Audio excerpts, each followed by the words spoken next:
Autoline Daily is brought to you by Bridgestone, your journey, our passion, and by Dow Automotive Systems, improving durability and increasing design flexibility with Betamate structural adhesives at dowbetamate.com.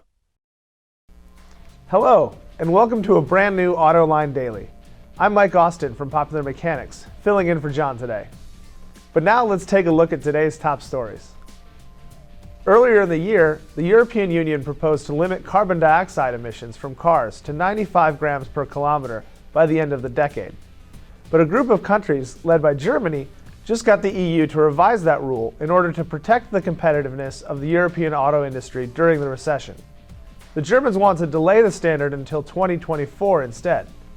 Currently, European automakers have to reach a goal of 130 grams of carbon dioxide per kilometer by 2015.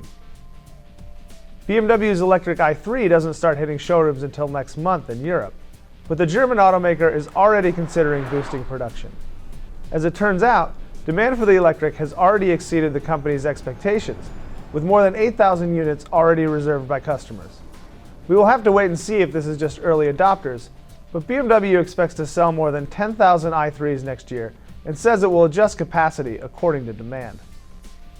Last week, we reported about Ford's booming sales in China, and now the Detroit News reports that the company will export vehicles from the US and Canada to keep up with demand.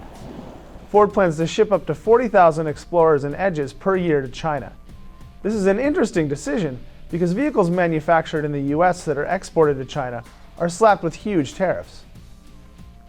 Back in June, we reported on the new 2014 BMW 4 Series Coupe, and now the company is giving us a look at the convertible version of the car. It shares the same design inside and out as the coupe, but is slightly wider and longer than the outgoing 3 Series convertible. The drop top is powered by either a turbocharged 4-cylinder or a twin-turbo V6, which is also the same as the coupe, but is only available with an 8-speed automatic transmission in the US. When the 4 Series convertible hits showrooms early next year, it will carry an $8,000 premium over the coupe, with a starting price of about $50,000. And now it's time to reveal our winner of our Driving America book giveaway.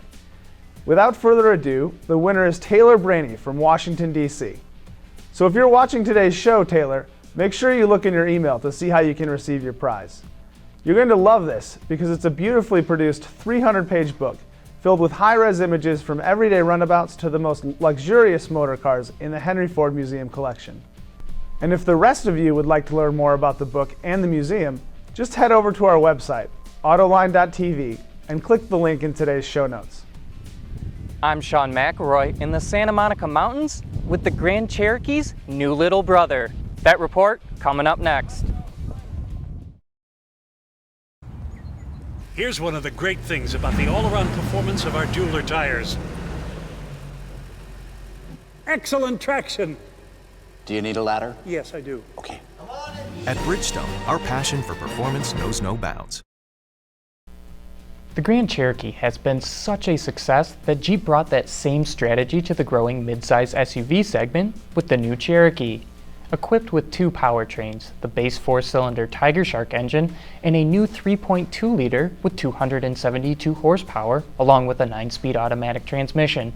Jeep engineers made sure they walked the line between giving the Cherokee the on-road experience that customers demand, along with the off-road capabilities that make it a Jeep.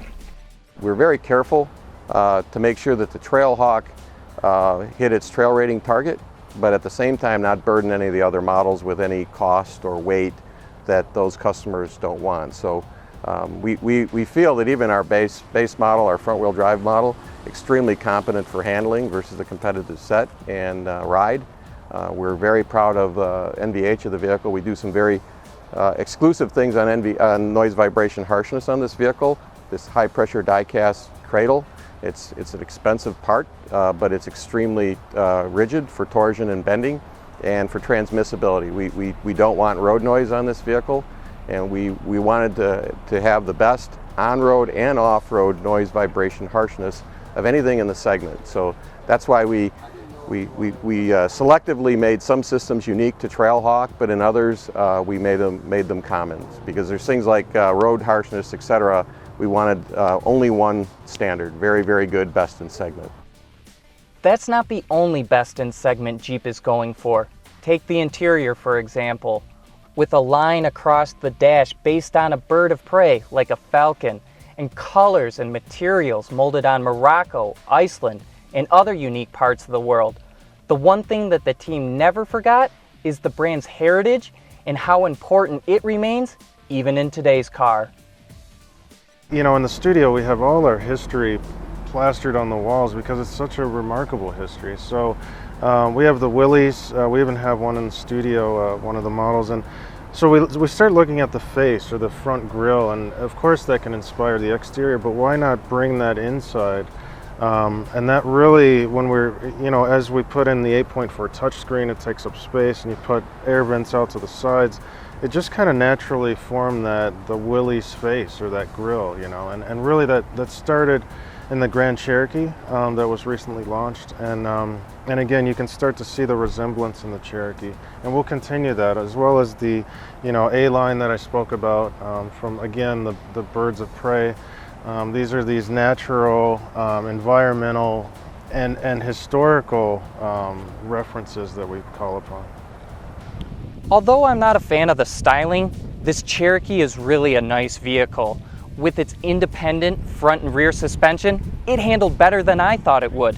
The seats are very comfortable, and there are even what Jeep calls Easter eggs, little hidden features, like the Willys Jeep at the base of the windshield. So if you're in the market for a mid-size SUV, the Cherokee goes on sale later this month. From the Santa Monica Mountains, I'm Sean McElroy for Autoline Daily.